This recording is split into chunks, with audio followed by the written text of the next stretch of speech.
Di po, magandang umaga sa inyo, mga kapatid. At yun po, salamat po sa Panginoon dahil despite marami tayong dapat gawin sa buhay, struggle, mga problema, at alam natin, dumaan po tayo sa matinding pandemic, pero hindi nakahadlang para makarating po kayo dito ng ligtas at payapa. At yun po ay ating pinasasalamatan sa Diyos. At kung bumabati po ng mga Primitive Baptist Committee sa lahat po ng mga kapatid natin sa South Metro Church ng Thanksgiving. Pang 21 years na po nila. So napakatagal na po, no? At sa mga dating kasama namin dati, no? Talagang binaybay po natin ang tinatawag na wilderness o ilang bago tayo makarating dito sa ganitong paglilingkod. Yun. Ang importante lang naman sa isang gawain ay yung tinatawag po nating pagpapatuloy, mayroon tayong submission sa katotohanan. Yun pinaka-importante. So ngayon pong umaga ay samahan po niyo ako dito po sa Colossians chapter 1. Kaunting oras lang po para magbigay lang po ng encouragement sa lahat ng mga mananampalataya. At siguro inaniyahan po natin ang bawat isa na tayo po tumayo at tayo po ay magbasa ng salita ng Diyos. Dito po sa Colossians chapter 1 hanggang chapter 12. Okay. Paul, an apostle of Jesus Christ by the will of God, and Timotheus, our brother, to the saints and faithful brethren in Christ which are at Colossus. Grace be unto you and peace from God our Father and the Lord Jesus Christ. We give thanks to God and the Father of our Lord Jesus Christ, praying always for you. And since we heard of you, of your faith in Christ Jesus, and of the love which you have to all the saints, for the hope which is laid up for you in heaven, whereof you heard before in the word of the truth of the gospel, which is come unto you, as it is in all the world, and bring it forth fruit, as it doth also in you since the day you heard of it, in you the grace of God in truth. As you also learn of Epaphras, our dear fellow servant, who is for you a faithful minister of Christ, who also declared unto us your love in the Spirit. For this cause, we also, since the day we heard it, do not cease to pray for you, and to desire that you might be filled with the knowledge of His will, in all wisdom and spiritual understanding, that you may walk worthy of the Lord unto all blessing, being fruitful in every good work, and increasing in the knowledge of God. So, yun ang salamat po sa pagbabasa ng kanyang salita at salamat po sa Panginoon. So, tayo po'y manalangin. Ama, makapangyarihan sa lahat, salamat po Diyos sa umagang ito sa pagbibigay po sa amin ng pagkakataon na kami po ay makapag-fellowship upang magpalakasan sa isa't isa. At tawa po ang banal mong Espiritu ang magturo po sa amin upang maintindihan namin ang mga aral mo sa umagang ito. Amen. Salamat po God at lahat po ng ito ay dinadalangin namin sa pangalan ni Jesus. Amen and amen. Okay, mga po na kayo, kapatid, at yun po ang ating pag-aralan ngayon ay tungkol po sa pagpapasalamat sa Panginoon. Unang-una, ang Book of Colossians po ay sinulat po ng ating kapatid na Pablo para i-encourage po ang mga mananampalataya po doon sa Colosas. Ang palaging sulat po ng ating kapatid na Pablo ay encouragement upang mapalakas yung mga mananampalataya sa bawat mga sinusulatan niya. Hindi po niya ito sinulat na sa mga unbeliever. Hindi niya isinulat ito sa mga patay spiritually. Isinulat po niya ito yung mga buhay spiritually. Yung mga pinili ng Ama before the foundation of the world. Kaya mapapansin po natin doon sa verse 1 pa lang, nang sabi po ng ating kapatid na Pablo, nang sabi po doon, Paul, an apostle of Jesus Christ, by the will of God, and Timotheus, our brother. Kahit si Apostol Pablo, mga kapatid, naging apostol sila. Kahit si Timoteo ay naging ministro sila sa kalooban ng Diyos. Parang kami po, parang tayo narito mga kapatid. Hindi tayo narito dahil sa kalooban natin. Narito tayo, nakakilala tayo sa Panginoon, na born again tayo, tinubos tayo sa kalooban ng Diyos in His own will. Wala tayong kakayanan sa mga gawang yon, kundi ang Diyos po ang kumilos po Kaya sabi doon sa verse 2, to the saints and faithful brethren. Yun, naka-address po ito, kanino po? Sa mga faithful brethren. Amen. Yun, sa mga tapat. Kasi ba, i-address mo ang salita ng Diyos sa hindi tapat, anong mangyayari sa salita ng Diyos? Sa mga faithful men na nandun po sa Colosas, na ang sabi niya, in Christ which are fullest, grace be unto you, and peace from God our Father, and the Lord Jesus Christ. So yung grace, yung peace, ay nagsisimula sa Diyos. Wala hong biyaya, wala hong kapayapaan pag wala ho sa Diyos. Doon talaga lahat nagsimula sa Diyos.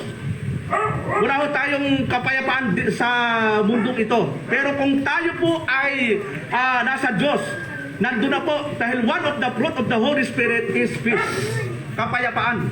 At doon po ay nagsimula sa Diyos, mga kapatid. Tapos sabi niya, we give thanks to God and the Father of our Lord Jesus Christ, praying always for you. Yun. Ito yung magandang ugali na ginagawa po ng isang mananampalataya, ng isang kongregasyon, isang iglesia, na laging nagpapasalamat sa Diyos, na Ama ng ating Panginoong Jesucristo. Kaya kapag tayo po yung nagpipray, nananalangin, naka-address palagi sa Ama. Magpasalamat tayo sa Ama. Yun. Para yung ating prayer ay talagang makarating. Mahirap yung kung saan tayo nananalangin. Baka may nanalangin pa dito kay Buddha. Baka may nanalangin pa dito sa bato. Yun, hindi ko tayo pakiking ganon. Dahil ang prayer naka-address po sa God the Father. Yun, kahit ang ating Panginoon, nung siya'y nanalangin, anong sabi niya? Our Father in heaven. Amen. Saan naka-address yung prayer, mga kapatid? Father. Father. Hindi mo pwedeng i-address sa Panginoong Jesucristo. Kasi yung si Jesus Christ is the mediator between God and man. Magiging mali po yung prayer mo pag ang prayer mo naka-address sa Panginoon. Sasabihin sa iyo ng Panginoon, ay hindi ako, huwag mo idiriso sa akin. Idiriso mo sa Ama ko. Kasi yun yung pattern. Kaya nga tinuruan tayo ng Panginoon kung paano manalangin, di ba? Ganito kayo manalangin. Our Father, thou art in heaven. Ganun ang pattern ng prayer. So, ano po mga kapatid? Sabi doon, we give thanks to God. Palagi nagpapasalamat. Ano ipagpapasalamat natin? Ang dami pwedeng ipagpasalamat. Unang ipagpapasalamat natin that God the Father, before the foundation of the world, He elected us. Na wala ka pa dito sa mundong ito. Wala ka pang ginagawang kabutihan. Wala ka pang ginagawang anuman sa mundong ito. But in the grace of God, He chose us. Yun po ang malaking blessing. Na anong sinasabi ng Ephesians? Tinan po natin mga kapatid. Ephesians chapter 1 verse 4. Na sabi po ng ating kapatid na Pablo, according as He had chosen us in Him before the foundation of the world, that we should be holy and without blame before Him in love. Wala ka pa sa mundong ito, pinili ka na ng Ama. Hindi ikaw ang pumili sa Diyos. Amen. Sapagkat sinasabi ng Diyos, walang umahanap sa Diyos. Wala kahit isa. Paano kang magmamalaki nun? Walang umahanap sa Diyos. Ay bakit ka narito ngayon? Sinong umahanap sa iyo? Ang Diyos po ang umahanap sa atin. So blessing po yon. Yun ang unang ipagpapasalamat natin sa Diyos, mga kapatid. So sabi doon sa 1 Peter, tinan po natin. 1 Peter chapter 1 verse 3. Ito magandang maitatak po natin sa ating mga puso at isipan na ang doctrine of election is biblical. Right. Hindi po inimbento ito ng sino man. Ito po ay itinuro ng ating Panginoon, itinuro ito ng mga apostol, at hanggang sa mga kasalukuyang henerasyon ng tinatawag na mananampalataya ay naituturo. Bakit ito? Ito yung katotohanan. Tingnan po natin ang 1 Peter chapter 1 verse 3, mga kapatid. Ano po yung sabi doon sa 1 Peter chapter 1 verse 3? Blessed be the God and Father of our Lord Jesus Christ, which according to His abundant mercy hath begotten us unto livelihood. Yun, 2 Peter po pala, sintinan po natin, no? 1-2 po pala, no? Elect according to the foreknowledge of God the Father, through sanctification of the Spirit, unto obedience or sprinkling of the blood of Jesus Christ, grace unto you and peace be multiplied. Yun. Sino po ang pumili, mga kapatid? Si pastor ba? Ikaw ba? Ang sabi po ng Biblia, God the Father ang pumili. So hindi tayo pwedeng magmalaki na kaya ka narito dahil kay pastor, dahil sa akin, dahil sa kasi si pastor ang gwapo, dati hindi gwapo, si pastor ang tangkad. Eh pag ang tangkad na pinag-usapan, hindi ako papasa. Huwag mo nang bagitin yung tangkad dahil wala ako nun. Yung gwapo, medyo may kaunti. Yun, medyo kaunti lang naman. Baka yung iba magsilos. Yun, sabi doon, balikan po natin yung Colossians. Colossians chapter 1. Yan, malakas ang hangin po natin dito sa Tagaytay, mga kapatid. Yung mga nanonood po sa FB Live, nandito kami sa Tagaytay. Nawa, makapanood po kayo, no? Sabi po ng verse 4, ano po yung sabi ng ating kapatid na Pablo? Since we heard of your faith in Christ Jesus and of the love which you have to all the saints. Yun, ito po yung maganda, no? Na yung pag-ibig po, yung pananampalataya na natutunan ng mga apostol at ng mga unang henerasyon ng mga mananampalataya, ang sabi ng Apostol Pablo, since we heard of your faith in Christ Jesus and of the love which you have to all the saints. Yun ang pinaka-importante na yung doktrina, practices from the time of our Lord Jesus Christ. Ito rin yung pinaninindigan natin up to the present time. Hindi pabago-bago.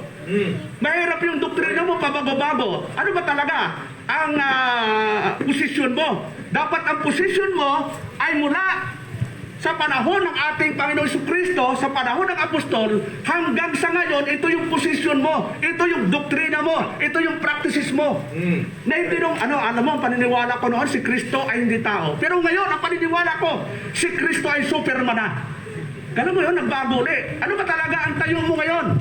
So bilang mananampalataya, dapat alam natin sino ba yung nagsimula ng doktrina? Sino ba ang nagturo ng doktrina? At sino ba yung mga tumayo sa doktrina? O tingnan natin, ang sabi ng ating Panginoon, Matthew 28:20. Ano po yung sabi niya? Teaching them to observe all things whatsoever I have commanded you in law. I am with you always, even unto the ends of this world. Sino nagturo ng aral, mga kapatid? Ang ating Panginoon Jesucristo. Hindi tinuro ni Kibuloy, hindi tinuro ng sino mang anointed son of God, itinuro ito ng Panginoong mismong siya po ang talagang totoong anointed son of God. Amen. Yung mga nagkiklim ng anointed son, mga pukulto yun, mga piki yun. Alam naman natin dito sa Pilipinas, ang daming piki. Yon, pati aral, piki. Mga marang-aral, piki. Pati mga tagasunod, piki. Saan ba kayo? Piki o totoo? Siyempre, kung bibilin ako, anong bibilin mo? Doon na lang mura. Pagdating mo sa bahay, mapapamura ka eh. Piki pa lang. So, yung pananampalataya, importante yun. Bakit to? Ang Panginoon nalulugod po doon sa tamang aral na dala mo, hindi dahil sa ginagawa mo. Kasi pag tama ang doktrina mo, magiging tama ang pagsamba mo. Kaya ang sabi niya, John 4:24, God is a spirit. So the worshiper must worship Him in spirit and in truth. Saan daw nalulugod ang Diyos? Kapag yung mga mananamba ay sumasamba sa espiritu at katotohanan. Sa katotohanan, paano naging katotohanan? Ang sabi mo sa eleksyon, sa demonyo. Samantalang sa Biblia, ang eleksyon itinuro ng Panginoon. Itinuro ng mga apostol. Itinuro ng unang mga mananampalataya. Tapos sasabihin mo sa demonyo, kahit isa na talata walang sinabi ng eleksyon ay sa demonyo. Pero maraming talata ng eleksyon ay binanggit po mismo ng mga lingkod ng Diyos at ng ating Panginoon Jesucristo. Sino papaniwalaan mo? Ang mga demonyo o ang Panginoon? Sino papaniwalaan natin ating Panginoon? Sa doktrina pa lang, medyo magkakaroon talaga ng malaking pagkakaiba sa atin.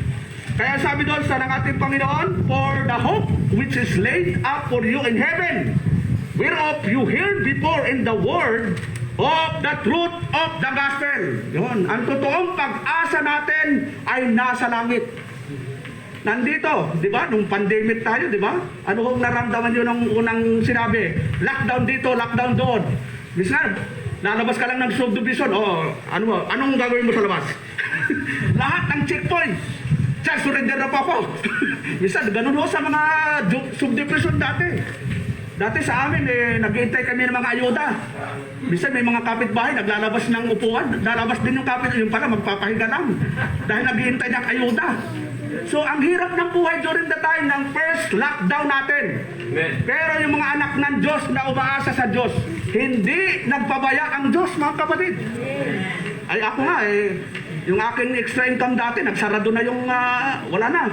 Sabi nung Linen Green, wala muna tayong product. Ay, yan, ano rin si Master Agnes dati namin, kasama sa Linen Green. Ngayon, hindi na Linen Green, naging white green na nag-temporary close sila. Ay, wala na ako makuna na product. Sabi ko, Lord, ikaw na po ang bahala. Yun. Siyempre, kumakain po tayo 3 times a day. Pero ang Diyos hindi nagpabaya, mga kapatid. Hanggang ngayon, buhay pa tayo. Kung ang Diyos nagpabaya sa atin nung lockdown, hindi na tayo magkikita-kita ngayon. Doon na lang sa langit tayo magkita-kita. Pero purihin ang Diyos, dakila ang Diyos. Na sa kabila ng mga pandemyang natin naranasan, narito ka, narito ako, narito tayong lahat. Dahil ang Diyos, sa kanyang pangako na ang sabi niya, hindi niya tayo iiwanan, hindi niya tayo pababayaan. Yun. Mag-focus lang tayo, mga kapatid. Sabi po doon ng ating kapatid na pala, Pablo, which is come unto you, at is in all the world, and bring it forth fruit, as it that also in you, since the day you heard of it, in you the grace of God in truth. Palaging binibigyan din ng Apostol Pablo yung truth, yung katotohanan. Bakit to? Sa kasaysayan kasi ng 8 Iglesia, mga kapatid, especially yung 7 churches and Revelation, maraming pumintong ating Panginoon doon. Mayroong iglesia doon na wala yung first love. Yun. Pag yung asawa ba nyo, nawala ang first love sa inyo, ano mararamdaman nyo? Dati, mainit na mainit ang relasyon nyo. Dati, pag nag-date kayo, naka-holding hands. Ngayon, sabi ng asawa, huwag mo nga akong hawakan. At tanda-tanda na natin eh. Diba? Minsan gano'n na eh. Sabihin ng asawa mo, mag-date naman tayo. Nako, matanda na tayo. Bayaan mo na lang sa mga young people yan. O dapat tayong mga mag-asawa, mga may asawa, huwag niyong aalisin yung init ng inyong relasyon bilang mag-asawa. Yun. Habang kayo tumatagal sa mundong ito bilang mag-asawa, ay ipakita niyo yung pagmamahal sa inyo sa isa. Bakit to? Pag kayo nagkaanak, lalaki man at babae, darating ang panahon na yung anak mo yan mag-asawa. At sabi sa Biblia, iiwanan mo ang magulang mo. Pag iniwanan ka ng anak mo, ilan na lang kayong natira? 2 na lang. Nag-asawa kayo, kayong 2 lang. Darating ang panahon, 2 na rin kayong matitira. Ay bakit kayo ibabagong relasyon ninyo? Ay samantalang kayo na lang ang matitira. So dapat ganun taasan natin ang level ng pagmamahal sa isa't isa. Ganun din ho sa church. Kung gaano kasi mula ka excited noon. Pastor, magpapautismo na ako. Amen, hallelujah! Nabautismo na ako. After baptism, anong nangyari sa'yo? Pastor, hindi ako makakadalo ngayon. Bakit kayo makadalo? Marami akong appointment, Pastor. Yun, lahat na ng dahilan, may dinahilan mo na. Yun, nawa pag sa gawain, walang dahilan. Lalo na pag Sunday. Yun, binigyan ka na nga, na Lunes hanggang Sabado, magtrabaho ka. Di ba naman Linggo, magtatrabaho ka? Okay lang kung emergency necessity. Nanganak ang asawa mo. Pastor, di ako magdalo, nanganak ang asawa ko. Sunod na Sunday, anong katuwid? Nanganak ang kapitbahay ko. Bakit ikaw ba ang midwife? Yun, di ba? Puro katuwiran eh. Tapos pag may sakit, Lord, bakit may sakit ako? Bakit may problema ako? Tanungin mo sarili mo, bakit si pastor ang tatanungin mo? Hindi ko alam kung anong nangyayari sa buhay mo. Di ba? So ano pa mga kapatid? Verse 7, as you also learn of Epaphras, our dear fellow servant, who is for you a faithful minister of Christ. Yun ang hinahanap natin mga kapatid. Anong hinahanap natin? Faithful minister. Hindi lang ministro na makapag-preach lang. Mga kapatid, hallelujah, amen. Tapos may pasayaw sa saway pa yan. In the name of Jesus, magpapagaling ako. Ang hinahanap ng Diyos, yung faithful men, hindi nababayaran, hindi swelduhan. Right. Yun, kami dito, hindi kami swelduhan dito. Kahit wala kayo, kahit hindi kayo magbigay o hindi, Mabubuhay kami. Bakit to? Yan, si Elder Ben, alam mo, palagi yung nagdi-deliver yan ng mga grocery store. Yun, pati store, dinideliver ka. Kasi hindi ho kami swelduhan. Kasi kung swelduhan kami, hindi kami magpapastor sa Primitive Baptist. Bakit to? Sige, tanong natin sa mga kapatiran, kung suswelduhan nyo kami, magkano ang sweldo nyo sa amin? Sagutin nyo. At ako'y mayroong alam na mas malaki ang sweldo. O halimbawa, Pastor, okay ba sa'yo ang 30,000? Ay, mababa yun. Kasi may offer sa akin, 50,000 eh. Ibabargain natin ang sweldo. Kaya ba nyo na maibargain? Hindi natin kaya yun. Kaya na bakit ako'y nagpapatuloy magpastor? Bakit kami nagpapatuloy mag-minister sa mga kapatiran? In spite na minsan, ang offering ay 150, 200, 500. Dahil hindi walang kondisyon ang pagiging pastor. Amen.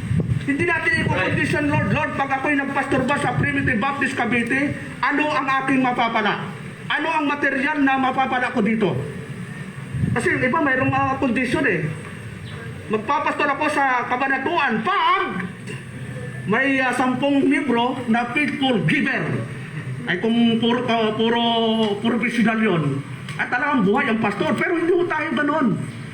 Pag sinabing faithful minister, ito yung mga ministro na tinawag talaga ng Diyos na in spite sa struggle, sa mga kawalan, nagpapatuloy mga kapatid. Amen. Yun.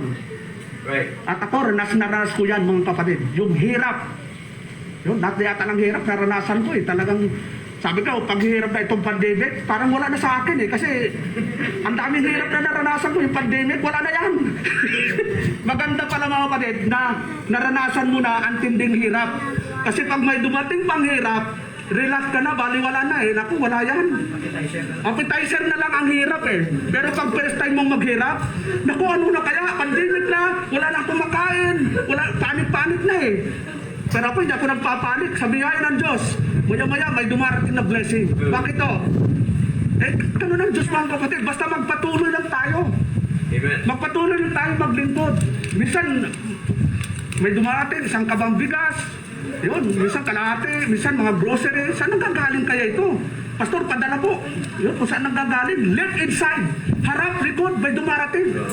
Ayun. Kasi mahirap naman galing sa langit o isang kaban. Pastor,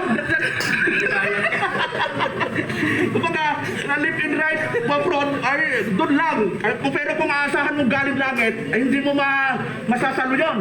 Baka sabihin ng Diyos, sige, saluhin mo isang kaban. Diba? So, ako na-experience mga kapatid, sa gitna ng pandemic, maraming ginamit ang Diyos mga kapatid. Yun.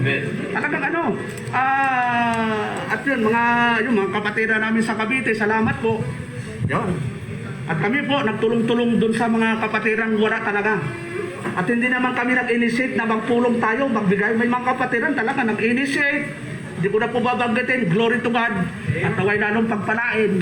At sa mga ibang local churches ng Primitive Baptist, yan, may magtitext, Pastor, pasensya ka na. Naipadala ko na sa Gcash. Alam mo yun, puruin ng Diyos. Maliit lang po yan. Maliit sa kanya, pero sa akin malaki. O di salamat mga kapatid. So ibig sabihin mga kapatid, yung sinasabi ng Panginoon na faithful minister, hindi po lang dahil pinagpapala ka, dahil mayroon kang material, kundi sa gitna ng mga struggle, makikita mo yung faithful minister. Yun, at nawa tayo lahat, lalo na yung mga ginagamit sa ministry. Hindi ka man pastor, ikaw man ay nandyan. Maging tapat po tayo. Ano pa yung sabi ni Apostol Pablo? Pablo, who also declared unto us your love in the Spirit. Ito yung maganda kapatid. Ipakita natin sa pagmamahal yung ating pagiging Kristiyano. Yun, alam mong Kristiyano, mananampalataya, saan man siyang dako. Yung palaging alam mong online, good morning, sister, sabi ni sister, kahit nasa Paranaque siya, pag naka-online, madaling araw pa lang si sister, long-long. Sabi, good morning, sister, pastor, ang aga mo naman. Basta naka-online, dinigreet ko yan mga kapatid, good morning, good afternoon. Yun ang trabaho ko talaga, palagi, pag naka-online, hindi ko talaga matiis na good morning. Yung ibang kapatid, kahit naka-online, nihilo. Good morning, pastor. Ay naman, ugaliin natin kahit sino man, kapatiran man yung pastor yan. Alam mo yung pag-greet mo, nakakalakas ng loob yun, nakaka-encourage po yun. Wala ka man lang, kahit wala kang maibigay na material, yung greetings mo man lang, makaka-encourage yan. So, ano pa? For this cause, we also sense the day we heard it, do not cease to pray for you and to desire that you might be filled with the knowledge of His will in all wisdom and spiritual understanding. Ito yung prayer ni Apostol Pablo. Ano yung prayer niya sa mga mananampalataya sa Kolos? Magkaroon ng kaalaman, magkaroon ng karunungan na ayon sa spiritual na kaalaman. Kasi pwede ka naman maging matalino sa mundong ito eh. Graduate ka as a teacher, graduate ka sa engineer, matalino ka doon. Pero yung maging marunong ka sa spiritual, ibang antas po yun. Bigay ho ng Diyos yun, yung magkaroon ka ng spiritual knowledge. Yun, halimbawa, tinanong ka, anong pagkano mo sa eleksyon? Marami hindi, eleksyon ay nakita kasi ng Diyos na sasampalataya ka. Kaya ka pinili ng Diyos. So, may paliwanag sila pero kontra sa Biblia. So, sabi nga ng Job chapter 28 verse 28, the fear of the Lord is the beginning of wisdom, and to shun of evil is understanding. Ano pa mga kapatid? Ano pa yung sabi ni Apostol Pablo? Verse 10, verse 9, for this cause also since the day we heard it, to not cease to pray for you and to desire that you might be filled with the knowledge of His will in all wisdom and spiritual understanding. Verse 10, that you might walk, ito na po mga kapatid, worthy of the Lord unto all blessing, being fruitful in every good work, and increasing in the knowledge of God. Yun. Ito yung pinagpipray ni Apostol Pablo sa mga mananampalataya ng Kolos. Anong ipinagpipray niya? Na maging marapat yung kanilang paglakad. Yun, ito yung maganda eh. Sabi doon, that you might walk worthy of the Lord. Kasi pwede tayo maging Kristiyano. Pero kung hindi tayo maging marapat yung pagkilos natin, hindi magiging kalugod-lugod sa Diyos. Kasi ang isang Kristiyano, ang ninanais niya, mag-glorify ang Diyos. Hindi siya mag-glorify. Diba? 1 Corinthians 10:31, anong sabi ni Apostle Paul? Whether therefore you eat or drink or whatsoever you do it for the glory of God. Lahat ng ating gagawin, lahat ng ating iisipin, lahat ng ating ikikilos ay dapat for the glory of the Lord. Hindi natin pwede ipagyabang na ako ay magaling, ako ay matalino, ako ay ganito. So, dapat hindi tayo ganon. Yan pa, yun nga, Mrs. Medyo nag-ano na yung aking ano eh. Ayun. Kailangan pagkana. Ano rin, may suporta, no? Pabaliktad, ha?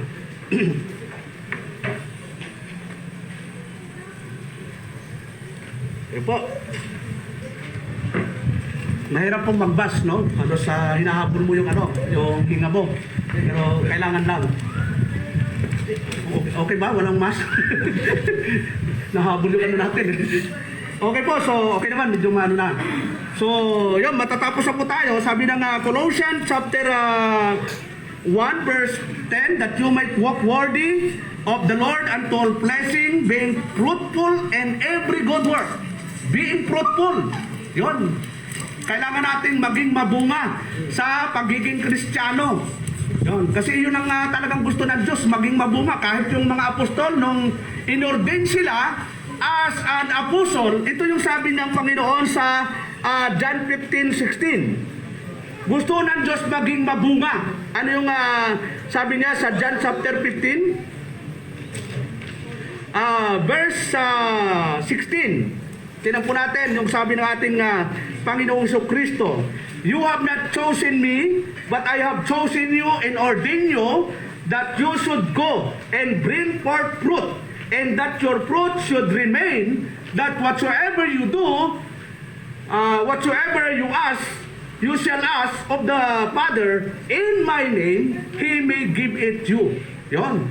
Ano yung sabi ng ating Panginoon? Hindi niyo ako pinili, ngunit pinili ko kayo. May dahilan bakit pinili ang mga apostol. Ang tawag doon ay vocational election. Yon. Anong reason ng Panginoon? Bakit sila pinili? That you should go. Humayo and bring forth fruit, mamunga. Yon, hindi lang sinugo, kundi sabi doon, kundi kayo'y mamunga, that you should go. Ang pagiging mga mananampalataya, Kristiyano, may long suffering. One of the fruit of the Holy Spirit is long suffering. May katsagaan talagang nandito po tayo. Ang ating Panginoon, ilang taon nag-suffer siya, di ba? Yon, nagsimula siya, tapos tuturuan tayo. Yon, di ba? Question yung kanyang kaalaman. Pero makita natin, pagkatapos ng kanyang pagiging isang karaniwang gamitin ka ng Diyos, na mag-apply, yon, ay libre na po yon. As a children of God, may nakalaan na pong inheritance po sa atin. Yon, di ba nakakagalak na pagdating mo sa kaharian ng Diyos, talagang bilang katawan ng Panginoon, kung nasaan ang ating Panginoon, nandun din tayo. Di ka ba natutuwa doon kahit may pandemic? Kahit mawala na tayo dito sa katawang lupa, mayroong tayong 100% eternal security.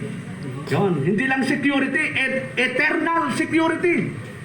Mayroong kakasiguruhan na pag ikaw ay kinuha ng Lord, 100%. Magkikita-kita pa rin tayo dito. Akala ko nga, hindi tayo magkikita-kita face to face Sabi ko nga sa mga veteran, sister, hindi man tayo magkita-kita face to face. Doon sa piling ng Diyos, magkikita-kita tayo. Naku, pastor, huwag mo namang sabihin yan. Nanginginig na. Takot na takot po sila pag namatay. Ang kamatayan ay hindi po nakakatakot po talaga. Pero, yan po ay hindi kinatatakutan ng totoong Kristiyano. Bakit to?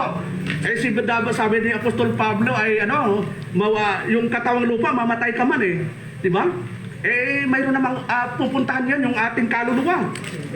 Yun. Ano ba yung talata yun? Yung may version baka may makaalala sa inyo. Yun. Solo pa ni sister na yun. Parang memory verse natin nung nasa tanyag tayo dyan. Yun. Giving thanks unto the Father which had made us made to be partakers of the inheritance of the saints in light. Yun. So, ang importante lang mga kapatid, lalo na po sa South Metro Church, mga mananampalataya, alam natin na wala si Pastor Ronald, no? Nakakalungkot. Si Pastor Ronald nakasama namin mula sa pagsasayawan. Yun, galing magsayaw ni Pastor noon, galing din sa gitara.